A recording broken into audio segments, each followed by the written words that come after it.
এই সেই দেশি পেয়ারা, এই পেয়ারা মাখাই দেবো। সারা বাংলাদেশের মানুষ খাওয়ার জন্য পাগল থাকে এবং হাজার হাজার লোকে খেয়ে বলে এটা খুব মজা এবং তৃপ্তি পায়, স্বাদ পায়, মজা পায়।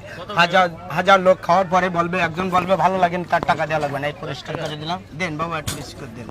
এত সুন্দর করে মাখাই দেবো, এত মজা করে বানাই দেবো। খাওয়ার পরে বলবে ভালো হয়নি, আমার একজনও টাকা দেবে না। এত মজা, অতুলনীয় মাখাই। এখানে যত লোক আছে, হাজার লোক খাবে, তাও মন পড়বে যে আবার খায়। সেই স্বাদের জিনিস স্বাদ করে বানাই দেবো। এই হলো সেই আমার সেই দেশি পেয়ারা মাখানো, এবং এই মেশিনটা ঢাকা থেকে তৈরি করে নিয়ে আসা, বুঝলেন? খাবেন তা মন ভরে যাবে, আবার খাই। আর সামনেতে ভাইয়া ভিতরে আসেন, একটু ভিতরে আসেন, আপনি আসেন, তারপর দেখছি। যে গালে দেবে তার মন ভরে যাবে, খাওয়ার জন্য পাগল থাকবে, আবার খাবে। সেই মজা এবং স্বাদ।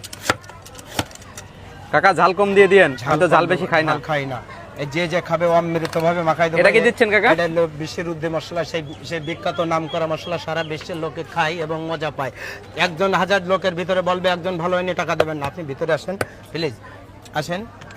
এটা হলো বিট লবণ, এটা হলো সেই স্বাদ। এই ভারত কোম্পানি মশলা, এটা ইন্ডিয়ান মশলা। খাইতে লাগলে মন ভরে যায়, তৃপ্তি লাগে, লোক জনগণের দেখায় দেখে। এই যে এ নিজে হাতে তৈরি করা সেই মশলা, বিশ্বের উদ্দে মশলা। আসেন একটু খান, একটু খেয়ে যান, আর মনে পড়বে যে কি বানালো আর কে খায়। সারা লোক খাবে।